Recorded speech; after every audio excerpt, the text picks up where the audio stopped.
Hi, and welcome to episode 107 of Philo. Keep on rolling, I think. no, on we roll or rolling on or something like that. There's a roll in there somewhere. We have Katamari from last episode. My wonderful co-host and a great better half. This is Robin Fisher. And then my guest artist today is Chuck Whelan. Let me put you in the big box because you're important. And let me change the music here so that we can chill hop to our music here. And then, where we left off with last show was a giant Katamari. On a roll. That's what I named it. On a roll. I knew there was a roll in there somewhere. But yes. So, do you want to take first panel? Do you want me to take first panel? Because I just cut to a news story. Yeah, you just take the first one. Okay, I can do that. Because you just went through the whole story with me for about half an hour before we started the show. Well, not to be for the quite whole honest, I can never hour. understand what the hell's going on. Yeah, not for the whole That is half the hour. charm of our show, okay? Yeah, it was. Nobody knows whatever is going on. But I It's now only know. like I've 10 learned what a Katamari ball is. I didn't know what a Katamari ball was. So. That's a really cool video game. Yeah, that sounds good. And my first question was, what happens when you roll up the Earth? And Amber told me that you could roll up the whole universe. That's how you end the first video game, is you roll up the universe. And then what? All right, now I've rolled up the universe. I've got to get up and go to work. You could roll up other universes. So We do have a tendency to jump around in many, many, many, many universes. Mm-hmm. we And a lot of characters. It's like I get a bit confused about all the characters. There's the octopus character. I've drawn aliens. I've drawn Oliver. I've drawn Pluto. Philo, obviously. I don't know enough about Philo though. Like, Philo's an everyman. He's an every He's Philo. an alien. Sure. Everyone's an alien. Sure. He was born when television met the internet. And so He was born with the internet. He was born when television met the internet. Philo killed the radio star. No, that television killed the radio star. No, Philo came after that. And, I know, but he was part internet, part television, so obviously he didn't kill either of those. They're his No. parents. But he's had all these incredible experiences at this point. I mean, you can't. Actually, you can't be maybe a that's normal what we should person. focus on, is the fact that the internet and television are his parents. well, okay. We rolled into a giant Katamari. We have a xenomelian that's been kidnapped by a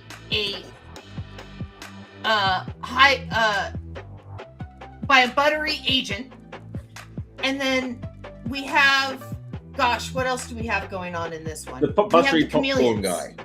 Yeah, what happened to the buttery popcorn? Philo was following the trail of buttery popcorn. So we have the Katamari trail. Katamari And that turned fo- into the following- Katamari ball. Yes, and so we have the Katamari following the trail. So, Katamari so ball. effectively, the Katamari ball is now rolling up the entire universe. I'm just having it follow the trail of popcorn for now. Okay. If you want to have it roll up the universe, that's your panel. Well, and then my panel then is going to end up rolling up the entire universe. Okay. And I then wanted to roll up you'll have lots to of follow that. universes. Okay, let's see. So, what have you been up to in your neck of the woods? You've been busy. Yeah, I'd imagine you're gearing up for the convention season. Me? Yes, you are quite the convention goer, as in you usually have tables. No, Or you not wander. really. Okay, I'm doing some little ones. I just did Oakland Comic That's Con, pretty which big. went really well. That was good. I had a big corner booth, and I had a new banner, a big banner with Earth Space and Astro Kitty on it. And Hi. my friend Kelty. Okay, so I met someone through Art Battle called Kelty, and she's been helping me write Astro Kitty comics. So I had drawn her, and she was interested in the comics, and then what I'd No, done. not yet. And she had some ideas for writing some comics. And I was like, well, I've done a few comics, but I don't really know, I wasn't quite sure what to do. I didn't really feel like I know very well how to write those characters. There's some things that I write into it. I don't primarily consider myself a writer. Or if I'm a writer, I'm more sort of middle, sort of beginning and end kind of guy. I don't know. But anyway, whatever. Kelty had some strong ideas, and she immediately saw it. She goes, "Oh, it's like the Spice Girls in space, or Gem and the Holograms," which probably kind of like that. And so I was like, "Okay, do it." So she did a 5-page story, and I thought, "Oh, that's a cute little story. It was good." With and because I've got the band with the Earth Space 5, but there was only 3 of them. There was Astro Kitty, Space Jen, and Henrietta Quinn. But so she immediately wanted to make it 5 of them. And I said, well, that's funny because they're called 5, but there's not 5 of them. So then she took Orkra, who's in the book, and promoted her into the band. And I was like, oh, that's good. Orkra's like the Orc girl. I love drawing. I've done different kind of versions of Orkra, but that was immediately, okay, great, yes. And then the other character she put in the band is a character called Sheer, who's like a sort of hummingbird character. So I think I'm getting to grips with drawing that character now. I've done some sort of bird characters and bird girls and stuff before. So, but like that long hummingbird beak, has taken a bit of getting used to. But okay, I think I've sort of figured that out. But anyway, so we're halfway through the second story right now, which is 14 pages, and I've sort of finished. So she's writing it, and but the way she writes it, she's writing a whole page. So really kind of giving me like a layout, but her drawing skill is quite basic, but it's quite cute. So it's very sort of simplified layout. So I mean, I'm sort of inking it and coloring it. I mean, figuring out what's the best way to do it. Because I don't, I'm sort of, originally I just sort of made a deal with her for writing, but then she's giving me these layouts. And I'm like, well, these are quite good layouts. I don't really want to change them too much. I do want to change them a bit. I have to bow out and come back in. I literally have to reboot my machine. My Huyan's not working. So I will be right back. Yeah. Wait, see you shortly. Yes, it happens once in a while. I'm not ending the stream. Hopefully, me bowing out will not end the stream. I don't think it will. But I will be back in just a minute. So it'll be an adventure. Oh, it's an I adventure! don't know what we're going to talk about without you, Amber. Right. I know what we'll talk about, but all right. I was talking about something, but I forgot. Oh, yeah, my comics. You're talking about doing a comic, which I'm assuming you're probably going to present at a convention because you were just at Oakland. Yes, so that's good. So I signed up again to go to Oakland again next year, and which actually is going to be already in April next year. And okay, I've also signed up to do one in Merced, which is like that's sort of out there across the valley and into the foothills a bit. So I don't really know. It's like sort of 2.5 hours out of San Francisco. So it'll be like a one day. That'd be sort of get up early, drive out of town, put up my pitch, not sell anything. Hopefully sell enough to make my petrol fee and come back again. But all right, it should be that. We'll try that one. I did another little one down in San Luis Obispo, organised by a friend. This one's organised by a comic shop in Merced.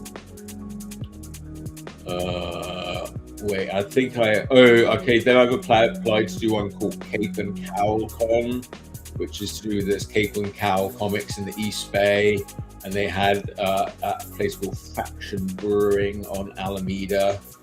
But that's just I just put in an application for that. Oh, okay. So yes, sounds some things. Like you're pretty busy though. Yes, yeah, I mean, the Ash Kitty thing's the sort of slow burning thing, but I'm sort of working on it in between, other things. But I mean, the goal is to have a comic. So, so she's written sort of the second story, which I'm halfway through doing that, and then she's got one more story which she's halfway through writing. But I'm a bit like, I want us to get together just to really like make sure we wrap it up well in the first comic and stuff. But the idea is like, okay, we'll do the first comic. I'm not sure. Then we have to really think about getting it out there. Which actually, I was going to, talk to you guys a bit about, because I need to figure out like how I'm doing it. If it's a comic, then who do I, if I want to get someone to publish it, or do we want to sort of do a Kickstarter for it? I mean, I've done a lot of self-publishing. I haven't really tried to get anything published. Well, Amber and I know this guy James, and he puts together an anthology like quite often, and he pays too. You should see if he'd be interested in a pitch of a series or something. I don't know, or maybe if you put your story in his anthology and you get some interest, then you might not have to pay for the printing of it, your collection. Why is that? Like what? Well, okay, so he pays, and you get exposure. Yeah. But more for people like a whole, like, interested. I'm trying to do like a whole comic, because I've never done like a comic, like this issue of a comic before. So I want to have, my goal is to have this comic book that will be like whatever, 32 pages, like a comic book. Like Philo, I did it as a web comic and these different sort of things and zines and stuff, but I never really said about it as, I'm going to make it like a comic book. Retroactively, I sort of put it into some comic book formats. But this one, I'm like doing it as a comic book. To go along, I've got the album and the other Earth-based and Astro Kitty things. And then it's like, well, then how do you get that comic published? I mean, yes, so somebody put some of it, like the first 5-page story we did was published in a zine, like, or something. Somebody did a nice, they published it quite large in color, printed. That was good. But that was sort of like an exposure thing. So, it's just like, okay, how, are there publishers even like looking at that, or do they just want to hear like, some pitch at this point? Or like, does anybody sort of take on a comic that's been done, or do you just have to sort of go on Kickstarter? And who distributes it? Like, how do you get it distributed these days? Like, didn't Diamond go into bankruptcy? With love? But are they still functioning in some form? But they almost weren't really distributing independent comics anyway, to my understanding. No, they had gotten to the point where you needed to prove that you'd have a certain amount of orders before they would even put you in previews. Yeah, I mean, this is the problem with any kind of sort of self-publishing, is getting distribution. You can get it up on Amazon and stuff like that, but then nobody really sees it unless you advertise it. And the amount you have to advertise it, you may make a small return. I actually got two comics off of Amazon that were independent. Jeff Levine did a collection. I don't know if you know who Jeff Levine is. Jeff Levine. Levine. Maybe it's Levine. It sounds, I would probably recognize it if I saw it. He did a collection called The Days Go By Like Broken Records. Yeah, but he also did a zine called Destroy All Comics back in the 90s. He also had a comic called No Hope. Destroy All Comics. That sounds familiar. Anyways, he recently put out a collection on Amazon. Oh yes, no, I remember that. I had Destroy All Comics. Yeah, they're really good actually. I quite like those. Yes. Oh look, and there's Too Much Coffee Man. Yeah, he's not the same guy though. That's Shannon Wheeler. Shannon Wheeler. Yes, I know him too. Yeah. And then I discovered on Amazon. I don't remember the artist's name, but it was like an indie comic done by a woman called Pipi Kaka, and she did like spoof covers. So like she had one of like 8-Ball, which was really good, and like cheesy romances. She had one that was based on like a Lee Mars comic. I don't know if you ever saw Pudge, the girl blimp from the 60s. It was one of the underground comics. Which one? Pudge, the girl blimp. It was done by Lee Mars. And so this artist did a comic called Pee Pee Caca, and all her covers were based on like other female cartoonist covers. And well, I guess RuPaul was it, but it looks familiar. Yeah, that character. Okay, I think I must have seen it at some point. I used to yeah, like all the that's been around I since haven't really the looked at any 60s. of them for ages. But I don't really know this one, but I think it looks quite familiar. Lee Mars. But yeah, where's my phone? I'll look up who the artist of Pee Pee Caca is.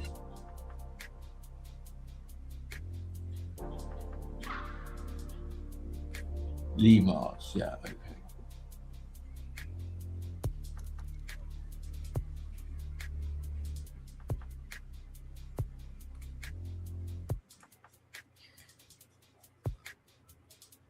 Yay, I got my computer working. Oh my god, I've got to draw something. Oh, so it's not Pee Pee Caca, sorry.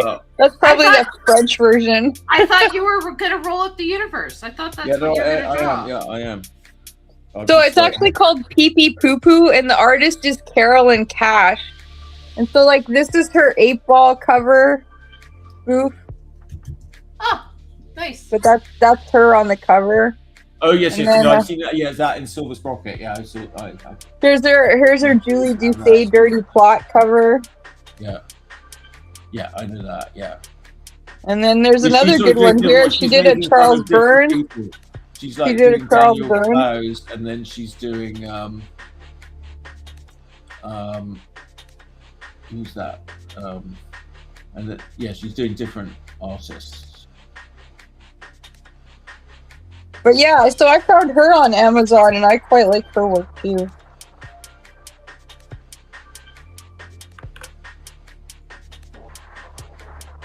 Gosh, I find comics in weird places now. I don't really have a lot of money these days, so they show up in the weirdest of places. And her stuff, I think, was like only $12. I haven't bought anything since the tariffs, though, from the States, so I don't know what it would be now. All right, now did you get the bad news that Silver Sprocket is closing? The store, the publishing arm will continue. Oh no, I did not. The store in San Francisco, which was quite an amazing place, is having to shut down. But the website is still open, and you can buy those things on the Silver Sprocket website, and that's the publisher. They're the publisher of that. We'll do that, and then we'll have him. Well, I just assumed that they were the ones that put their comic on Amazon, because Jeff Levine put his comic on Amazon. Like, obviously, he probably has to give a cut to Amazon, but it goes directly to him. What is this thing called? A cacabor? A Katamari.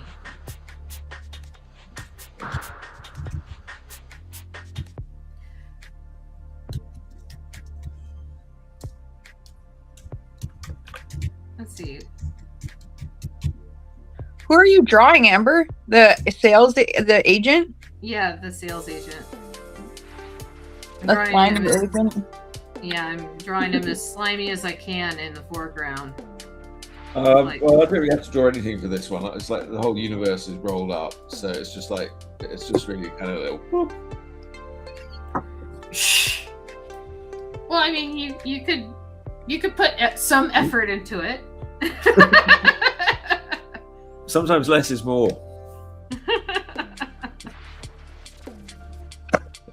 No, it's like Wait, are you saying that Carolyn Cash is working on Nancy?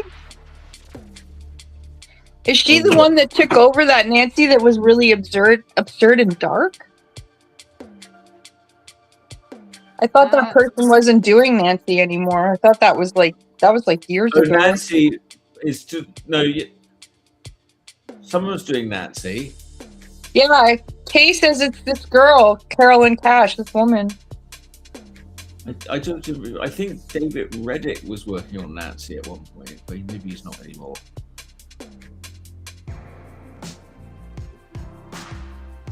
I wish I knew more about comics, but I find that I surround people who know more about comics than myself. Oh, see, yeah, because Olivia James was the one I was thinking about. It says here that since 2018, it's been done by Olivia James, and then see here. Where does Carolyn Cash came into it 2026 in January.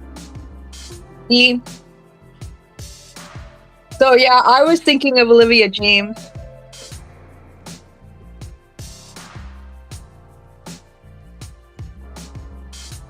Let's see.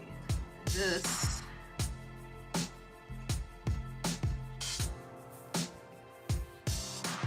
This Easy. is cool. I look forward to reading Carolyn's take on it. This is the easiest panel I've done. I'm gonna go with it, make it a bit bigger, but Oh, in Philo. it's gonna be kind of small. Okay, there you go. How about that, Amber? Goes. Really? It looks like a butthole. That's what if the universe like rolled up on itself, it would look like a butthole. That would be the closest approximation. Would be like disappearing up your own butthole. I thought you were gonna roll it up like a carpet or something. You know, Katamari ball is like a ball. Yeah, but Like- it's like rolled until it's become a gravitational singularity and it's turned in on itself. So it's like the whole universe has gone up its own butthole, basically. Okay. So then, but where do you go after that? I did it too quickly. That's the Did problem. you add a caption at least? Yeah, it says soon enough the cacao ball rolled up the whole universe. It's a Katamari ball. Not a cacao ball. Not in this new universe. This is a new universe where everything has a different name. I think you're just feeling lazy tonight. No, I'm very challenged. I've been really busy this week. I drew a whole lot of drawings out of my sketchbook. I've got a whole lot of new drawings that I'm very excited about.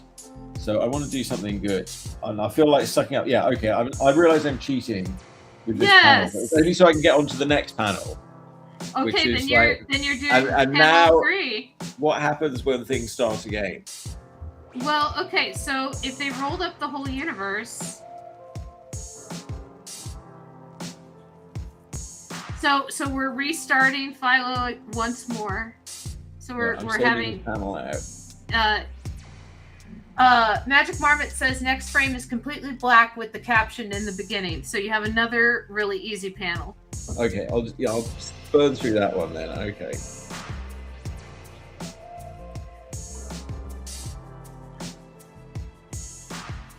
That sounds good. I like these easy panels. I'm feeling a bit lazy. I was out in the sun today. I was helping at a yard sale. So I wasn't really helping. I was just sitting there, but I was sort of making sure no one ran off with anything. But I don't know. I couldn't have stopped them if they had. So. Well, you were eyes. Yeah, I was eyes. I mean, I basically like talk to them mostly, and Yes. said I don't know what that costs, but I had a good time. Yeah, it's not too bad. You got to hang out with your friend. Yeah. Like, there's worse places to be in the world. Yeah, it was quite a nice day. It was sort of foggy. They said it was going to get sunny, and eventually it did. Then I started feeling really hot on the top of my head, and I realised I've got such a bald spot. I was probably like, I should be wearing a hat. I shouldn't get outside in the sun without a hat. That's very silly. Let's see, after that, we get a big, beautiful bang. Says Magic Marmot. So you get to draw a big bang after that, because it looks like I'm going to be on this panel for a little Oh, bit. big bang.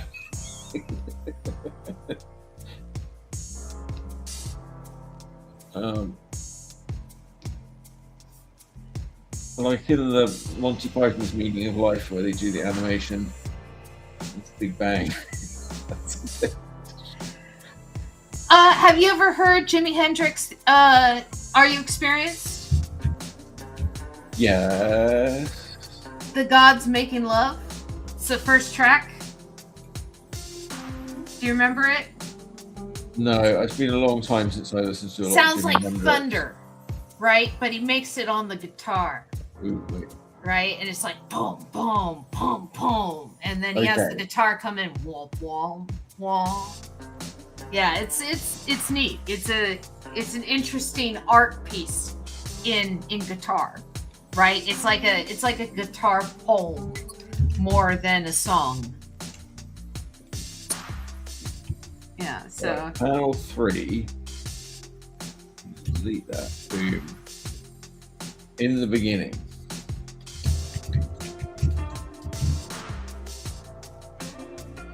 And then I'm just going to fill that with black here. Just like that.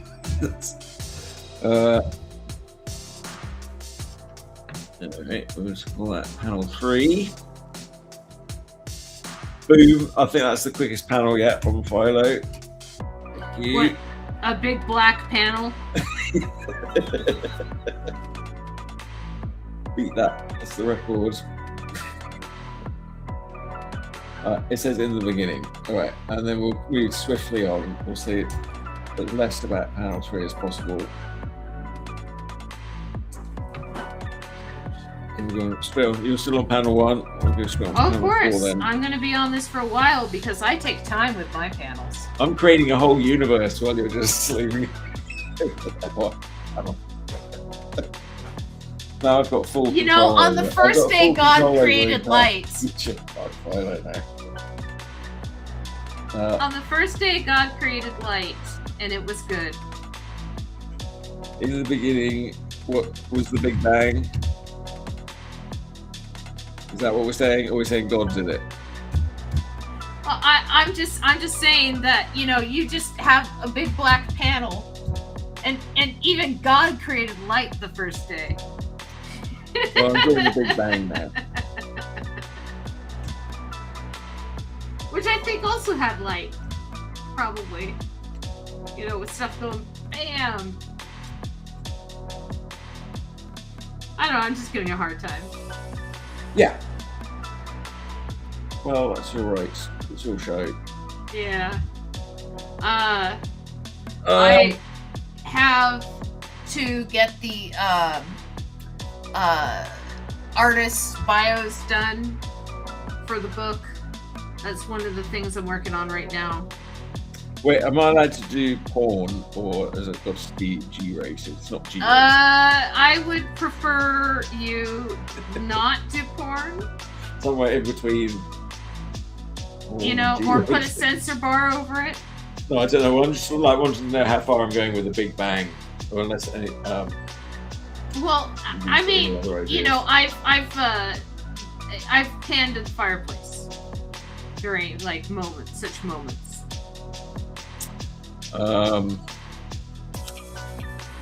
Robin, I need some input on the Big Bang. How do you visualize the Big Bang? 5 nerds In this sitting around on a universe, couple of couches. Get it? couple Ha of ha ha ha couches. ha. Big Bang Theory. Wait, okay. I missed that. I always thought it was like a planet exploding, but that doesn't make any sense because what do the particles come together and form a new planet, Earth?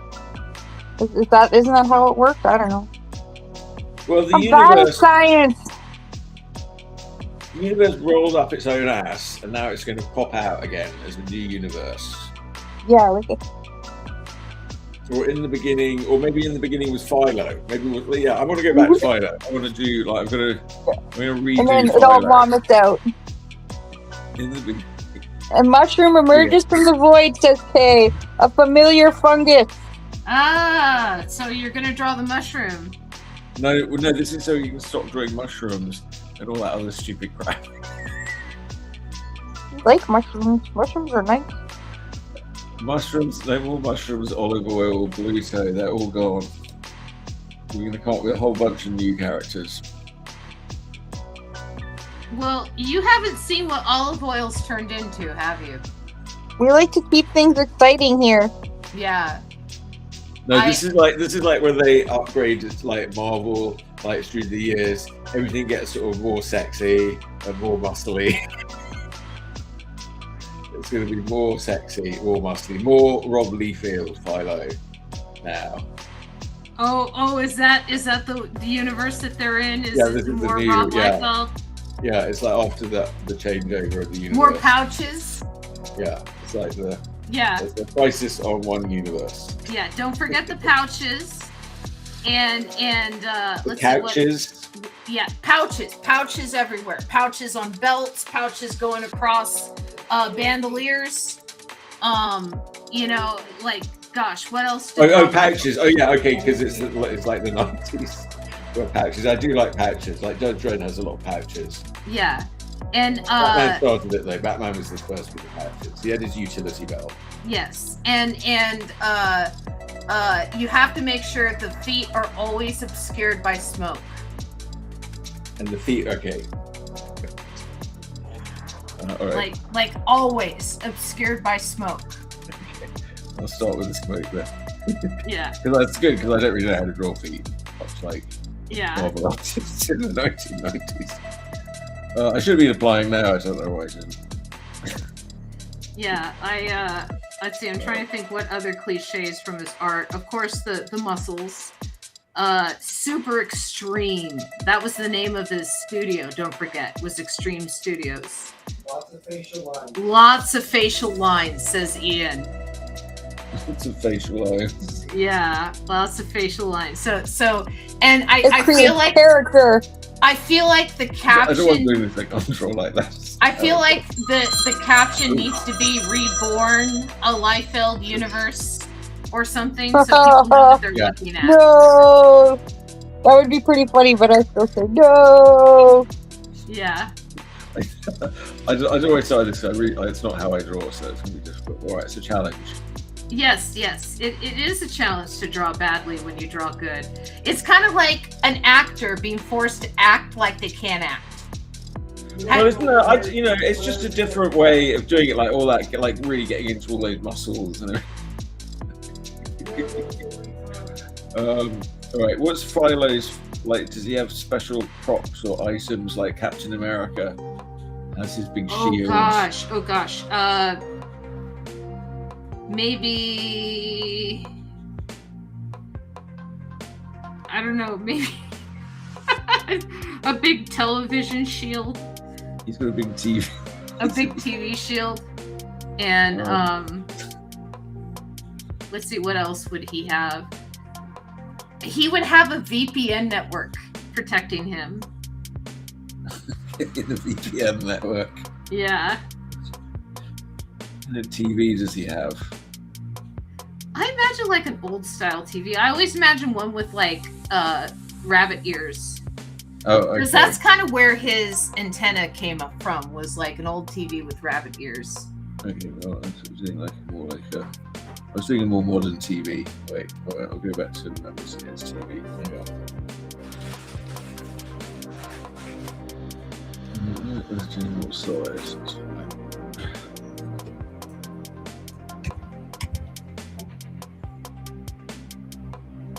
I think actually. I mean, I remember having an old TV that it just took like you had to wait for it to warm up. Mm-hmm. And that was like the first one, like black and white one. Yeah, I'm telling my daughter, oh yeah, I used to have a TV without a remote, and she's just like, oh mom, you're so old. Oh yeah, I was the remote. Yeah, exactly. Get up and go change the channel. Uh-huh.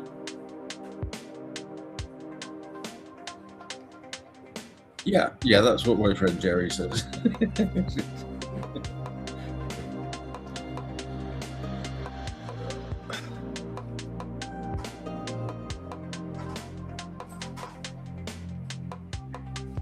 I listen to Rob Liefield's podcast sometimes. He's quite insane. He's a bit of a nutcase. He's very enthusiastic. I'll give him that. Oh yeah, he's always been very enthusiastic. Wait, he has a podcast? Of course he does. Okay. Yeah, he just goes on about stuff. Is he a conspiracy theorist? No, it seems fairly mainstream in his views. He seems to, from what I've seen, it's quite focused on comics, but I'm not watching it diligently. Yeah. And he seems to be just generally a booster of other comics, and he doesn't seem to be like critical of too much stuff. He's like. That's because he's leaning on that sweet Deadpool money. You know, he gets a stake in every single Deadpool anything. Cha-ching! Because he created that character. And unlike a lot of people that work with Marvel, he had a contract with Marvel that said, I created this character, I want a piece of it. And Marvel actually signed the contract. Yeah. Well, that's always good if you can get it. Yeah. And it's hard the to thing, get that. yeah, and here's where Marvel was both brilliant and like stupid at the same time, right? They tried to kill the character when Image Comics started, right? They tried to kill him. And so they had Loki tell Deadpool he was in a comic book and break his brain. But that made the character better. Like, the audience just fell in love with him more because now he could break the fourth wall and he was funny. Yeah. Right? He wasn't super serious like he used to be, like the Liefeld version. And so I don't really know how to visually represent a VPN, so I'm just going to do a sort of box that says VPN on. Yeah, so they tried to kill the character, and so that's where they were kind of stupid in that they didn't accomplish their goal, but what they did was just make a cash cow that they didn't know that anyone knew that they were making. If I didn't ask me book out, let's figure out some of this stuff. Oh my god.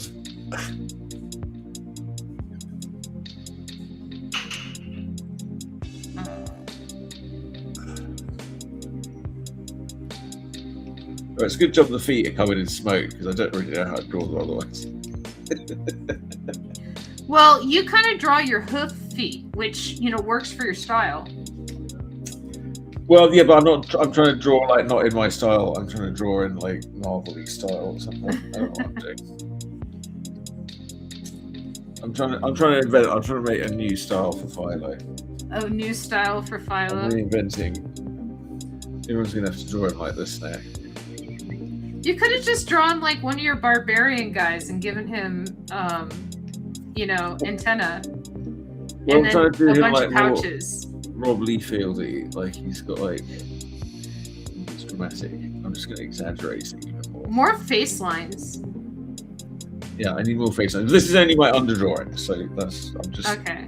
doing the layout here. Yeah, I'm finally on the shading of panel 1. But I took time with my drawing. I actually drew some of the giant ants from previous panels. I have some buildings in there. I'm adding like depth. Oh yeah, I care about my audience. But I'm giving you a hard time. Are you still doing your podcast? No, I've sort of gone on a long hiatus, and I might get back to it. I don't know. I mean, I had a lot of fun. You know, I burned through. I've got some good co-hosts. Dale's still on board. I know Chris would come back. I don't know. I'd be, you know, I don't know. I sort of did it, and I had some fun. Why did you really and feel Dale it was have getting a fight? What's that? Did you and Dale have a fight? No, not at all. No, we're still good. No, nothing like that. Okay. Yeah, no. I just got a bit like, a bit tired of it, doing it. Yeah, I don't know.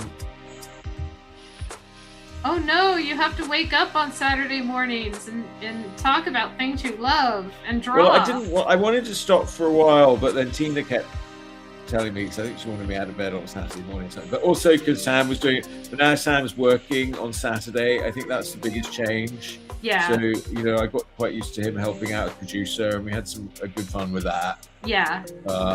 And, you know, but yes, now he's working, and that's good. But where's he working now? Okay, so he's working with my friend Matthew Purdon, who I can't remember if he was there at my art opening when you came along. He may have been there, I can't remember right now.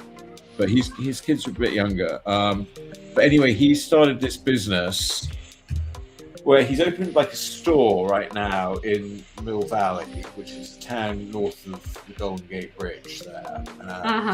Quite a nice little downtown area they have. And he's got a store there that's a game store. So Sam's working there and, as a retail assistant, but also running games for kids, who sign up for camps to play like D&D and stuff, which make me laugh.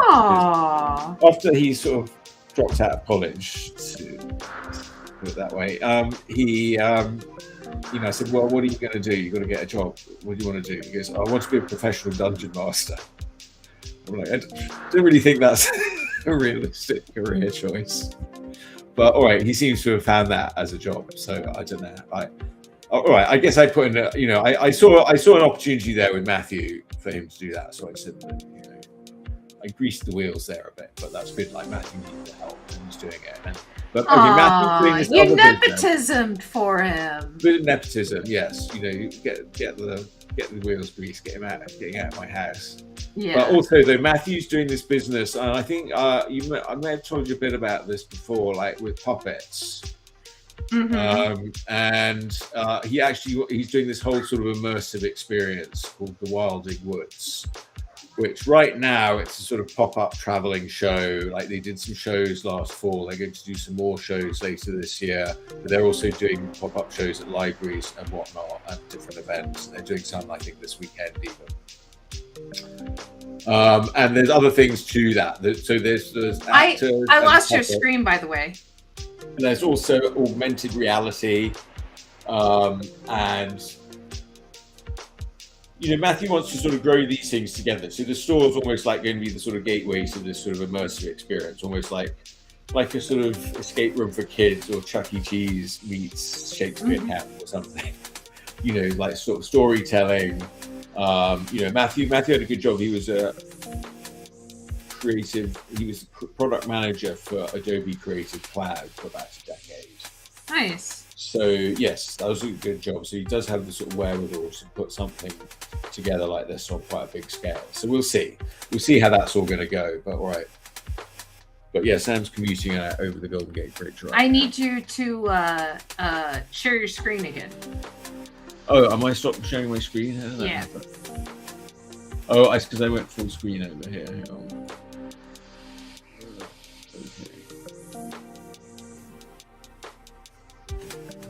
Okay. Thank you.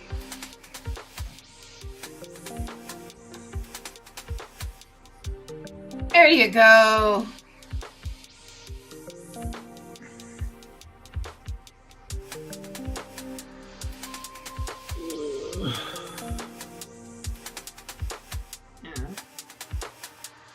So, does he like his job? Yes, Working he's in the quite store? enthusiastic about it. How long has he been doing it? So, since before Christmas. Oh, good. Yeah, so, yeah, he's been in there a while. Yeah, it's been going good, yeah. Well, good for him. Yeah. No, he likes doing that. He's sort of running Magic the Gathering. He's helping Matthew a lot because Matthew doesn't know much about all that side of it. Yeah. So, Sam seems to be quite clued up on how all that works. Oh, about like what games to play and stuff? Well, yes, sort of running Magic the Gathering Commander Nights. Like they've got themselves official Magic the Gathering, like venue status or whatever, and all this sort of stuff. Ooh, official status. Yeah, like all this, corporate stuff, but whatever. You have to get, you get you get on, and then they send you a bunch of stuff, and then you do like a night on a certain day where they're doing a release and all this sort of stuff.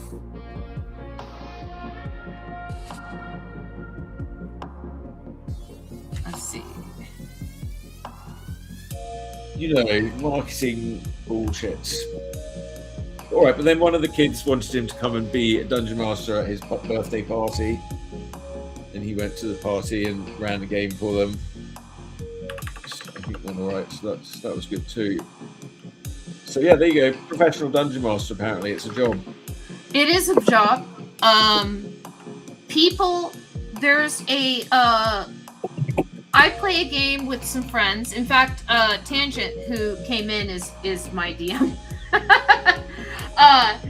I play a game with some friends. About once or twice every few months, and the website that we use, Roll20.com, has advertisements for people who want dungeon masters, and they're willing to pay people.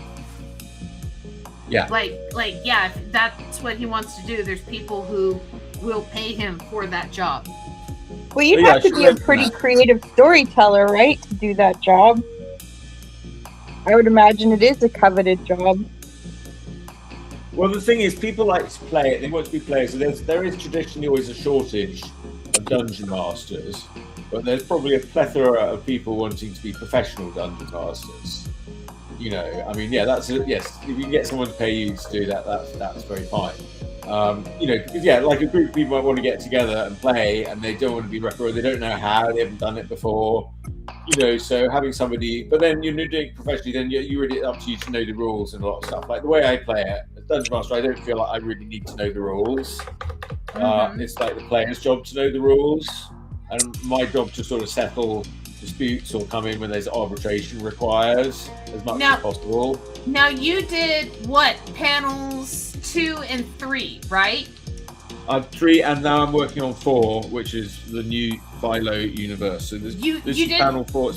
You did panels 2, 3, so I and did 4? I did panel 2 was the universe going whoop. Okay. All right. Panel 3 was black. All right. And then panel 4 is what I'm doing here. All right. I wanted to know where I was at, because again, it took me a while to draw this to your. Well, you did everything like just before the universe all rolled up. Yeah. Yeah. I mean, you could add. I don't mind if you want to add some panels of it rolling up the Earth and the stars, but I just thought I would take that for granted. Well, no, I'm on panel 4, or panel 5 now. So let's see. So we're in the Liefeld verse. We're in the Liefeld verse now. Do we care about the chameleons in the Liefeld verse? Do we care? Well, it's just like they all have that like black circle around one eye, like a domino. Like domino. It's just anytime they relaunch it, it's got to be darker, harder, and cooler. Otherwise. Wait. What was the name of his team? Youngblood, right? Yeah, and X-Force was the Marvel one. It started out as New Mutants. He was the artist of New Mutants, and then they changed it to X-Force.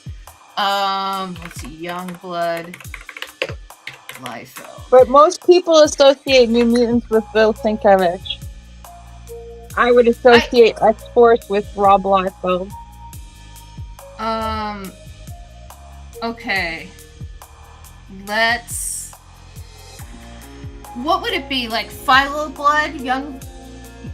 Philo blood, right? Blood. Yeah, Philo blood, right? Chameleon blood. No, Xenomorph blood. Because he's the young thing in it. Xenoblood? Right? Xenoblood? Xenoblood. Just Xenoblood. Okay, yeah, let's do that. Okay, copy. And then, okay. Yeah, we'll do this.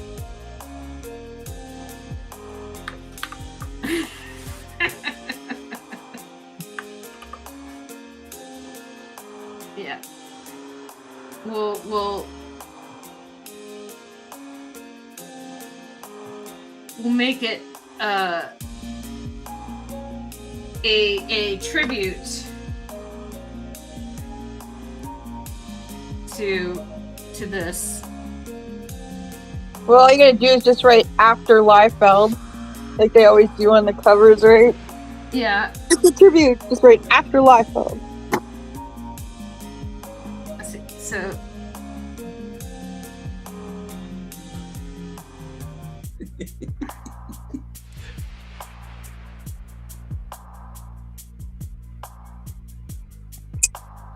He looks a little more street now.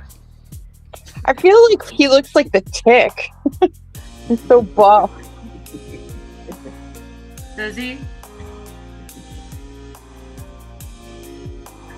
I feel like you need to find a picture of a real muscly guy.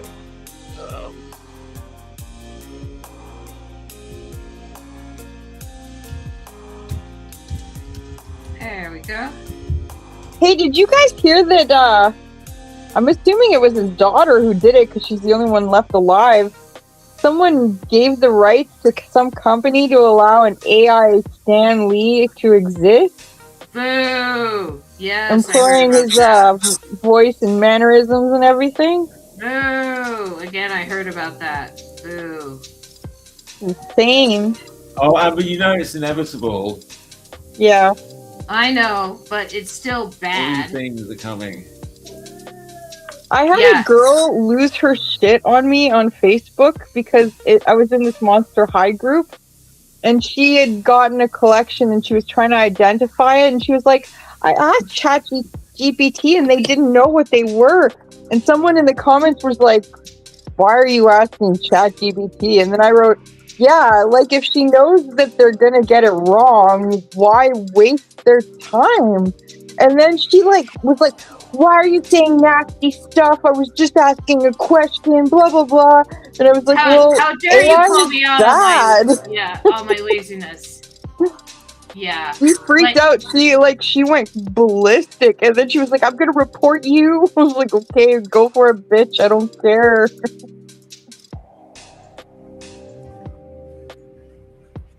Annabelle, no. Annabelle, no. Ian. Tangent thinks that if they want Stan Lee to be in future movies, they just should hire an actor that looks like him and sounds like him, and then do makeup to make him look even more like him and have him act the part. Which is valid, but then they'd have to pay that dude.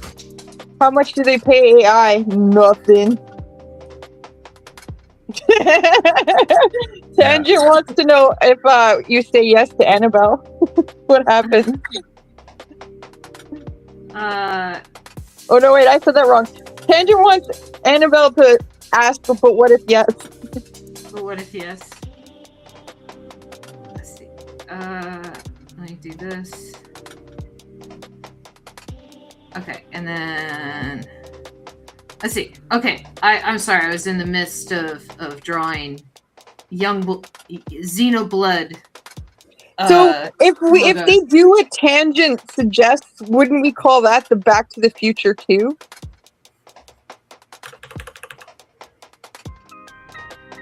Oh, what having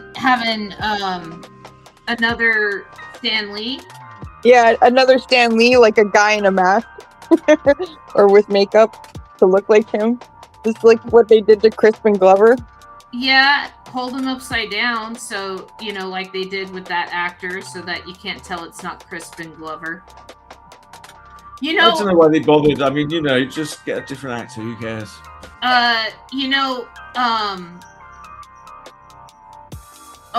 Michael J. Fox and Crispin Glover were in a movie prior to Back to the Future.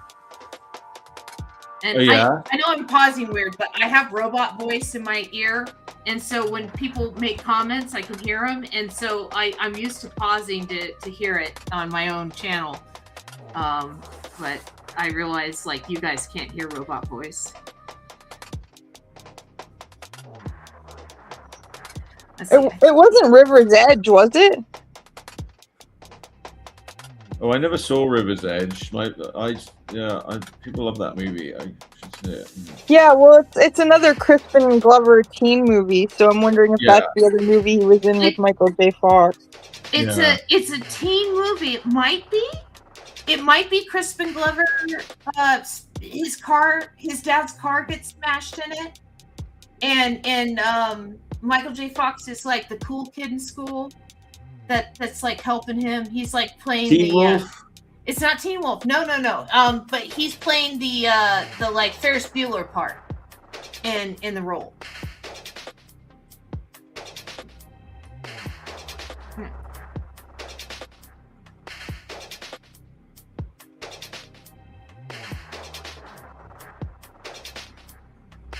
Yeah, tiny little noses too. And the scowl, you have to add the scowl.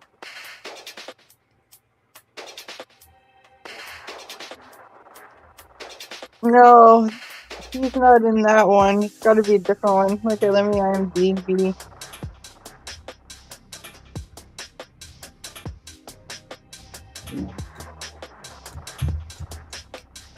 You gotta add the scowl. Yeah, I'll put a little Afterlife L down here.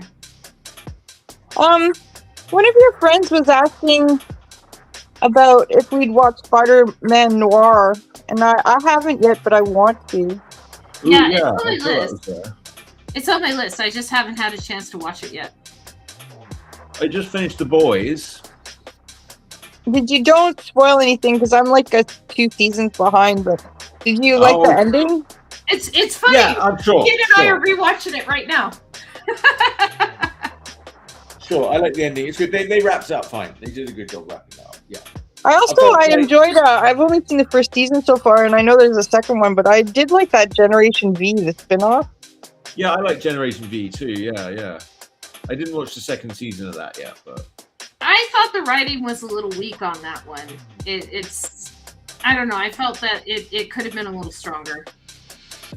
There was just things that it's like, okay, I'm going to use my powers here, but there's no reason for her to like use her powers, like in the first episode and stuff. It's just, I don't know. It just ways of setting up that I would have made different choices. Yeah. And so, Crispin was in The Facts of Life. Yep. Let's see. Who all do we have? Is this one? now, Amber, what superhero would you write? Okay, so it's called High School USA. It was a TV movie that came out in '83, set in a senior high school. JJ pursues the girlfriend of a rival from a higher clique. Yes. So that's the movie. Here it is. Oh, it's got Nancy What's-Her-Face from Facts of Life. This is the Crispin Glover, Michael J. Fox movie here. High School USA. Yes. High School USA. Yes, that's the movie. That's it. And Riff Tracks did a Riff Tracks of it. That's the only reason why I know that. Oh, it's got Todd. Oh, look at these 2 punk girls at the bottom. Look at them. Ooh, They're punk. Hang on the other screen. He's a punk, and look, she's a punk too. They're punk. Ooh, yeah. Punk. What's it That was says? a movie The I hadn't wrong seen. boy It was just met the insane. right girl. Wait.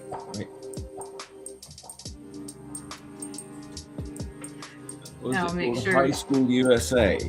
Yeah, it's called High School USA.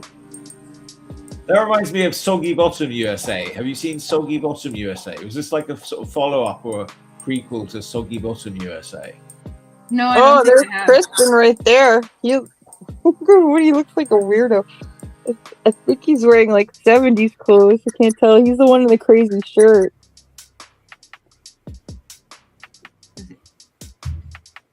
I keep wanting to see that movie again since I lived here. It's from 1980. Here it is. Soggy Bottom. Soggy Bottom USA. Like, these muscles don't even make sense, Rob. No, they never do. And their feet are so tiny they would never hold them up. Oh, look, there's another movie called The Soggy Bottom Gang from Soggy Bottom USA. Wow, there's a sequel. Or something. Or is it just Soggy Bottom? I don't know. Anyway, I'd like to see it again. I remember quite enjoying it.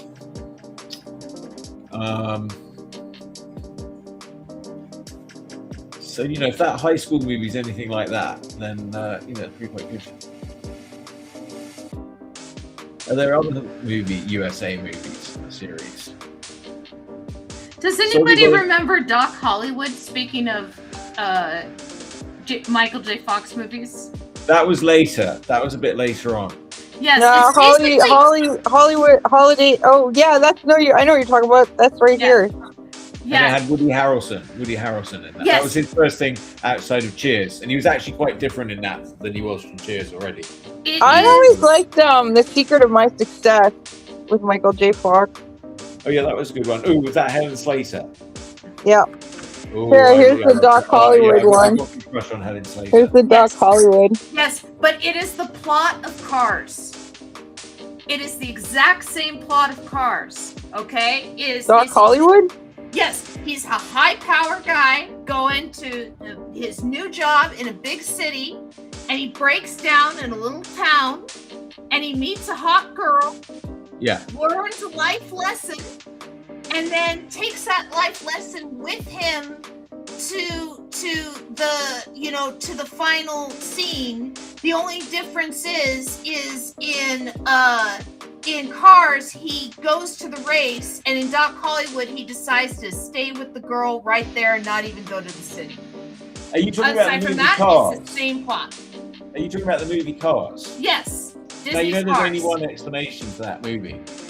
And that is that the AI cars, the Teslas, rose up and killed us all. And, yes. They don't have any culture of their own. They have to model their culture on ours, which is why they're sort of still doing everything kind of modeled on our culture. Cars. Yeah, who built the It's cars? really like a horror film. Like all the humans, that's the only explanation is that they killed all the humans. Yeah, who built the cars? That's what I want to know. Who built The the humans built them, but they had AI, so they killed all the humans. They didn't need us anymore, and they thought it's most fun just being cars.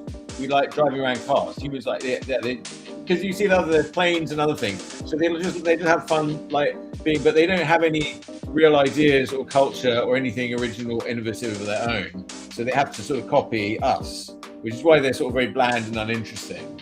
But and everything looks like we did it. But I mean, otherwise there's no explanation. That's the only explanation that works. Yeah, people have stringed all of the Pixar movies together into a single timeline. With like WALL-E in there and So Cars is the post-apocalyptic one after all the humans are dead. That comes after WALL-E. Yes. Like WALL-E, the humans failed to live after WALL-E, and then it basically they all became cars. Let's see. Okay, so I have our 4. Who else do I need in our Xenoblood? I guess the Xenophile itself, right? Wait, I need to figure out these side muscles. I was just looking at a thing the other day about these side muscles on the sides here. I found this good picture of some real muscly guys here. It's not normally my thing, but all right. Nor mine, but I don't know. There's something quite exciting about muscly. You're the one that picked the Liefeld verse. You created this mess. I do love like Conan the Barbarian. Yeah. Like he just goes around flexing his muscles. And I was really sad when Arnie came out and he was going to be a Republican politician. But actually, as a Republican politician, he was very moderate and he did some very green energy things and some good prison reform. And he actually sort of solved a lot of the political gridlock in California. Really, in the end, to the detriment of the Republican Party, because now the left have got a good hold on California now, and that's largely thanks to Arnie's Republican governorship. But I thought he was quite a good governor. And then he destroyed his marriage. Yeah, I don't know what happened there. I was like, that's why. You don't know what happened there? He had secret love children outside of his marriage with this housekeeper. One, Yeah. He had a secret love child. He does look like him. It's a bit hard to deny it. Yeah. See that kid, you're like, okay. Yeah. Do you think there's another guy who could be that? Looks like you're drawing his child. His son's all super muscular like his dad now. Yeah, I mean, that's what he should do. Get in on dad's business. His dad's not really like a lot of Hollywood famous people. They're not really that good looking. They sort of define what good looking is for themselves, and then we all go, oh, yeah, they're good looking, but they're not really. You know what I mean? Let's see. And then we'll do this. Well, I think also a lot of people put a lot of effort into their appearance. Yeah. And look great, right?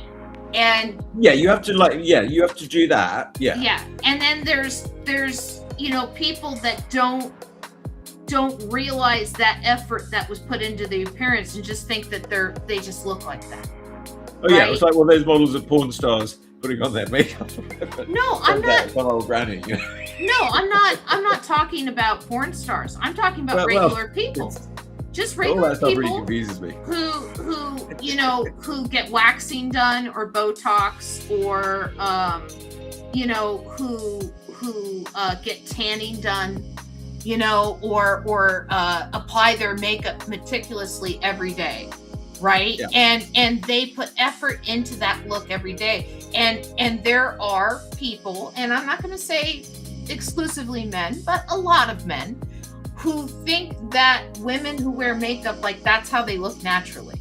And they get shocked when a woman looks normal without her makeup, right? Oh, yeah. And they're like, oh, you're ugly. How come you don't like this? And that's the illusion. Simple-minded, yeah. Like you do realize illusions exist, right? Yeah. And it amazes me when they don't see the illusion. Like, it's right there, guys. They're just really good at sustaining their disbelief, I guess. Ian. And also, there's parents at the door. Yes, there's someone knocking. Nope, nobody there. Okay, well, I saw some parents looking in through the window. Parents. Okay. Yeah, how do you know they're parents? I can see right here, and our daughter has she plays out here. I'll tell you after, like, what's been going on and stuff. But it's just, it's been interesting her playing out here. But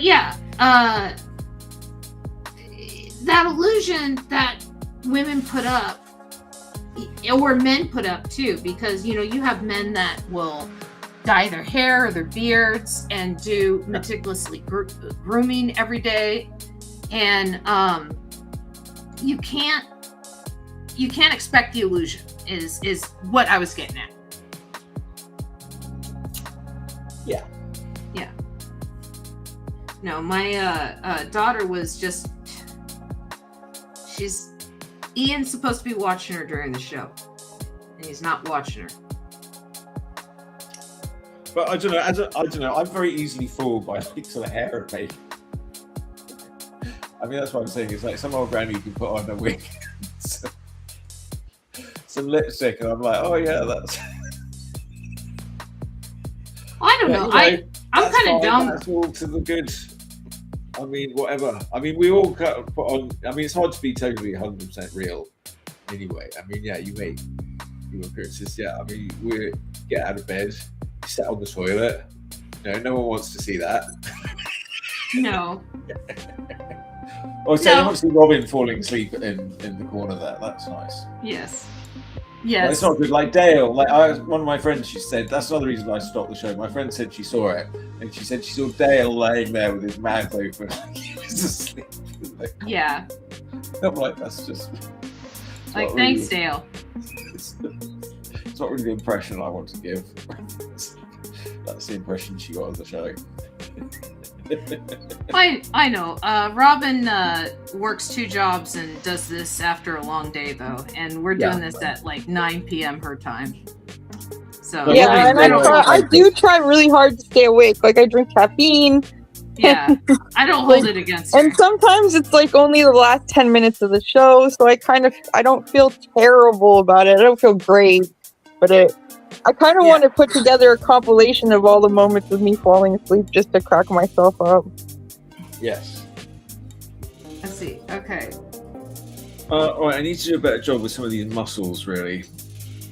my reference only sort of covering some of the angles, doesn't have any legs in it. Well, you did a really good job on the feet. That looks exactly like how Rob Liefeld draws feet. This is covered in the smoke. I think that's doing Did I ever tell you guys the story? I think I did, about the time so they released like these videos of Stan Lee Presents How to Draw the Marvel Way. Did I ever tell you about these VHSs? I've seen some of them on YouTube. I had 3 of them, and it was Rob Liefeld, Jim Lee, and Todd McFarlane. And so Stan Lee would go into like a studio, and there's Todd, and he's drawing the Prowler, who is basically Spawn, and he's like crouched down, and he's got like giant cape behind him, and he's drawing it. It looks alright.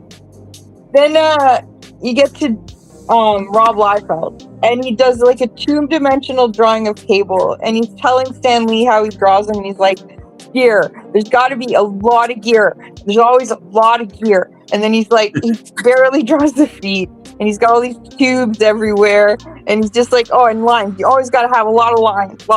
And then meanwhile Stan Lee's joking about these characters and how like they owe him money and all this stupid, like, just dumb shit. Then they get to Jim Lee, and this is where I got respect for Jim Lee. He draws a drawing of a girl tied up in a chair. There's a cat in the foreground. Is that the front? It's called foreground, right? Yeah. Yeah, again, in the background. There's a cat in the foreground licking its paws, and in the background, and the woman in the chair is in the middle of all this. In the background, there's one of his superhero characters climbing in the window. And it's just like, okay, just watching those 3 videos, you can clearly see who can actually draw. Like, he's not even taking from reference anything. You know what I mean? Like, it's all from his head. And I mean, I know a lot of it's because he studied anatomy as a doctor, but like, yeah, Jim Lee can actually draw compared to some of those other dudes. Anyways, all those videos were done. I just want to finish my last thought. It's just 1 second. All those videos were done, like, I think maybe a half a year before they all defected and created Image. Right. What were you going to say, Chuck? I saw like a live draw on stage at Comic-Con one year. I mean, was that 2019, I suppose it was. And he was really good just responding to what people said. At one point, he was sort of doing it was like a hand. It was a hand, very simple. And then he drew some circles around the hand. And then suddenly everybody gasped because we all realized it was like Batman's mother's hand, and they were her pearls, like around the hand. And that was all like, that was very amazing how he did that.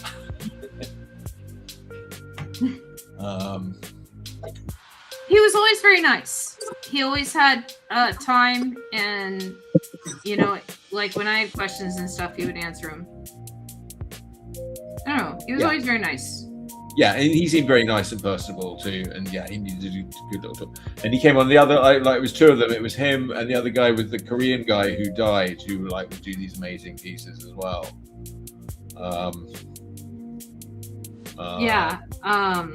I know who you're talking about. Yeah, that was sort of the first I had heard of him, and then shortly after he died. Yeah. Well, he, I remember seeing his giant piece at Comic-Con that he did of the guy on the motorcycle. Yeah, that's what I saw him do. Yeah.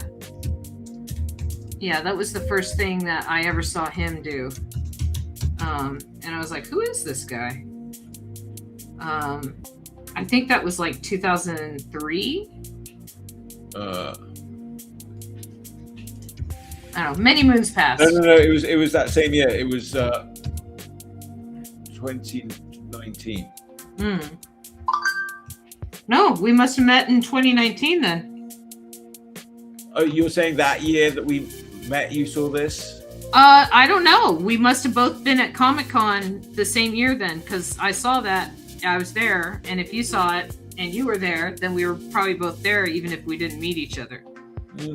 Well, we probably because I guess we got talking again, probably over pandemic. We're doing shows and stuff. Yeah. So maybe I was not incommunicado with you at that point. Wait.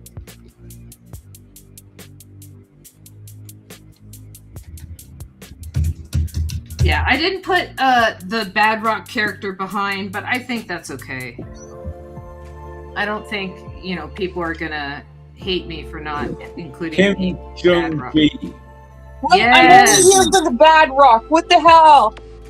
I feel cheated. Actually, okay. So originally his name was Bedrock, but then they got a cease and desist from The Flintstones, Hanna-Barbera. yeah, Oh, Hanna-Barbera. Here's the drawing of it. And then they had to change it to Bad Rock. I was totally guessing. No, you're absolutely right. They got a cease and desist from Hanna-Barbera. really I don't know Bedrock. Yeah, they thought that people would mistake Bedrock for the town of Bedrock in the Flintstones.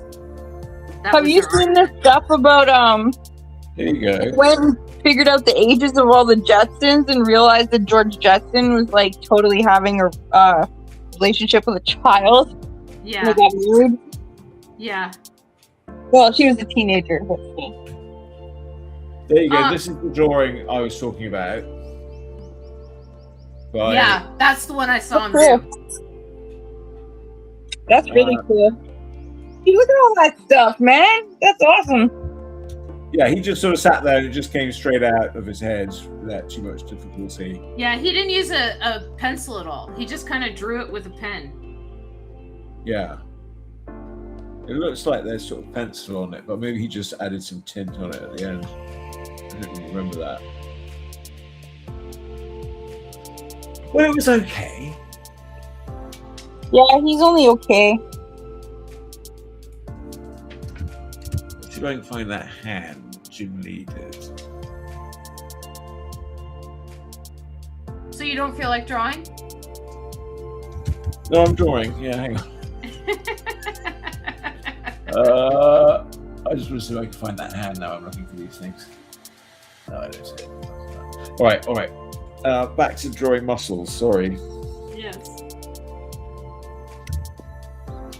Wait, I found some muscly legs. Gear. You gotta draw gear and lines and muscles if you want it like Rob Liefeld. You're right. Gear, You're right. lines, I forgot. and muscles.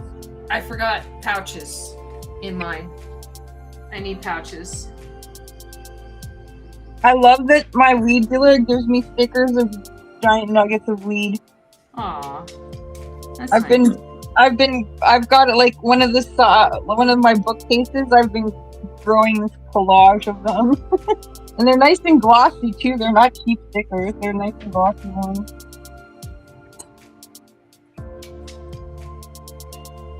Xenoblood. Philo. Xenoblood Deluxe. This is my Canadian weed from an illegal company. Not an illegal company. It's not government sanctioned. Not government sanctioned. No. Yeah, because the government, it's legal, right? But it's all run by government sanctioned people, like companies and stuff that got their licenses. But it's never strong enough. The government weed. So, and I always get from this other group of people. Okay. They're called Hannah Craft Collective. So it's like craft batches. Ah, I see. Artisanal weed. Yeah, Artisanal weed. Where I live now, it's not really legal. Oh, that sucks. Oh yes, you were in Colorado before, weren't you? Yeah. And so across the border in Mississippi, they have medical Delta 9, and you have to live there. And it's that's not cool. But I did find someone that I can get stuff from and do, and so I'm okay. It helps with my depression. It helps me sleep and stuff. So yeah. But yeah, it's and the guy that I get it from is a good. He's good people. The only time I've really gone without, and the whole time I've been smoking, like not voluntarily, but it was when I went to Dubai. I just didn't want to take the chance, right? Ooh, yeah. It was 2 weeks. And I mean, like, even in China, like, you're not supposed to. It's illegal. What was that? I didn't go out of my way to find it, but it found me. And then I was smoking for most of the 3 years there. Oh. Well, it just depends. I mean, oh my God, I like to listen to these true life stories on what do you call it, Lad Bible. People that get lost at sea or undercover drug, either policemen or smugglers. But there's one story of a smuggler who spent like about 13 years in an Ecuadorian jail, which sounded like a total bloody nightmare. He's like, every day you're afraid for your life that this is the day you're going to die. Oh God. Well, there's in China, if you're Chinese and you get caught selling drugs, it's a death sentence. But if you're white and you're caught smoking or buying, you're just kicked out of the country. If you're not Chinese and you're selling it, you might get arrested or you might just get kicked out of the country. On that note, Jackie Chan's son. Yeah, that happened when I was in China. Yeah, he got caught with intent to distribute and stuff like that. And no, I don't think he was going to distribute it. He's a San Francisco kid. I think he was smoking a lot of fucking weed. You just think he was just smoking a lot?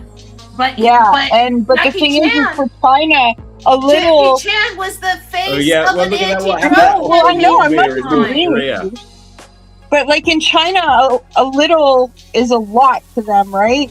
And on top of it, Jackie Chan had to apologize to the whole country. His son went to jail in China. Not for very long, but his son did go to jail. He's lucky. I mean, I was watching about that Otto Warmbier in North Korea. I mean, that was a total stitch up. They accused him of stealing a poster, which he may not even have done, but then he confessed, and then they threw the book at him, and then they beat the shit out of him in jail and sent him back in a coma. Mm-hmm. Yeah. But North Korea is a different story. It's even worse there, yes, I guess. It's a little different than China and North Korea. China wants your money, so they'll bend the rules. But North Korea, that's a different story. Well, I mean, you can't go to North That's Korea. like Russia at the height of the Cold War, kind of. I'm giving everybody pouches. Ooh, did you see the Tetris movie talking of Russia and the Cold War? Perfect. They need lots of pouches. You're right. I haven't seen the Tetris movie, but I have read the Tetris story because they did it. I think it was Box Brown did a comic. I've got it, and it's fascinating. Okay. It was a great story. Yeah, I really like that movie. That was a good one there, and it was quite a story. He said Robert Maxwell in it as well, to put an extra little spin on it. Ghislaine's dad, because he was trying to buy Tetris from the Russians. Oh, no way. I didn't realize that was him. Oh, yeah, no, there was all this sort of Russian stuff with Maxwell. Yes, that's the whole story. Because, this Russian guy created it. Yeah, I knew that, yeah. No, but that's the thing. He created it. You can see a dime from it mysteriously disappeared with his family. And then they were in the States. And then they died eventually, mysteriously. Oh, they did. It didn't say that in the movie. It said they sort of lived happily ever after in the USA. Wait, what did it say? It said in the movie. It sort of said they lived happily ever after in the USA. No, Russia kind of poisoned them.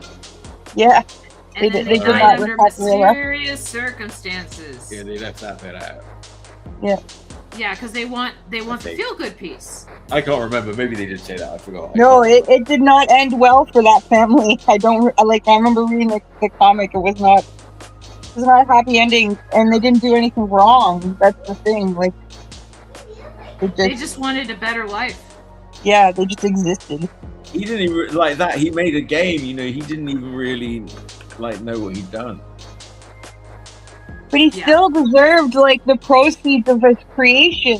So many people benefit from that game, and now they're finding that it's actually something that they recommend after you've been through a traumatic experience. Yeah, you sit down and play Tetris to get the PTSD at a lower level or whatever. Yeah. So I mean, because he lived in a communist country, he wasn't able to reap those rewards because the government owned him, basically. Yeah. So that's why he left. And I was actually pretty amazed he got to leave. Well, anyway, it was a good movie and it was quite a story. Mm-hmm. Yeah, well, even just the stuff of like trying to get the rights between what was it, Sony and Nintendo, and then it became about the international rights and stuff. Yeah. It was really interesting. Yeah, there was this sort of guy who was sort of going over there and making these deals. And Taron Egerton's character was like doing a sort of Go game at the beginning of the movie, like, you know, the game of Go. But then no one was interested in it. And then he saw a demo of the Tetris, and then he was like, "Oh, I have to get hold of it." But then, all this, right. I played that game for hours on our Game Boy, like literal hours, days. Like, I was addicted. I remember, like, I would always play it on the fastest level so I could get really good at the hardest way. There's always no point starting on the easy level. Mm-hmm. All right, I've got another one that I play all the time, though, called Snood. That's sort of like Tetris, but it's not really. But it's very simple. But it doesn't go on forever like Tetris. You either sort of win it or lose it. Tetris, you can just be stuck there forever. Snood is more finite. Snood is a harder mistress. But now, actually, I play chess all the time. I thought I've got to get rid of all games except for chess, because maybe that's a useful game to learn. Yeah, chess is fun. I'm just not very good at it, so I get beaten often. But I actually like playing chess.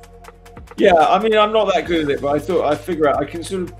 I don't know. It depends on the computer a bit. I got quite good at beating my iPad chess on the hard level. I have to be really aggressive though. That's my way to play it. Is I don't do hardly any defense. I just do all attack.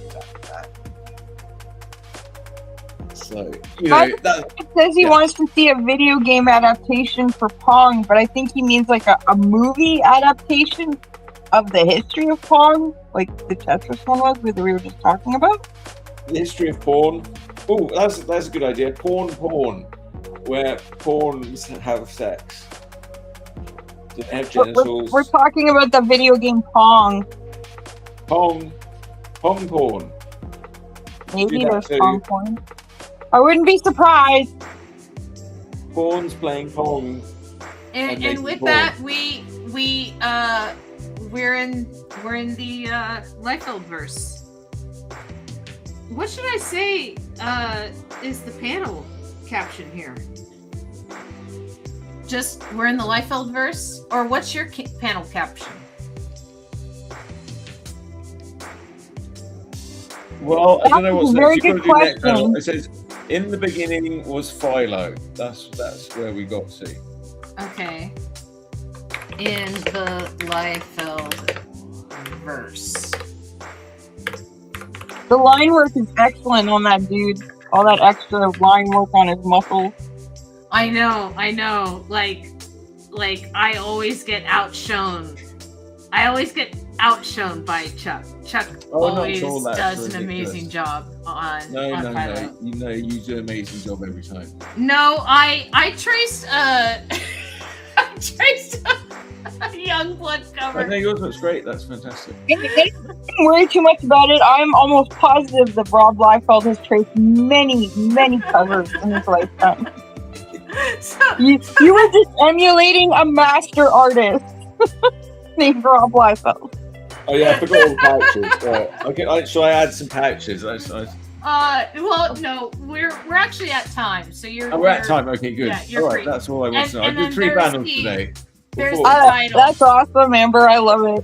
Yeah, there's the title of Xenoblood. I did the title by hand, so I feel pretty good about the way that the title turned out. The X is a little funky, but I'm excited for the new direction of Philo. It's way more exciting now, and much darker, and appeals to an older. We ran it by test audiences. This is gonna be great. We just need 12 variant covers and 1 holographic one. Oh, yeah. We put off next time doing variant covers. Yeah. Do you remember those? I think they were X-Men covers that had the hologram on them of like, Yes. like like Magneto. That you know. In fact, I think they were the Jim Lee X-Men comics that had the holographic covers. Yeah, I think I still have one of those somewhere.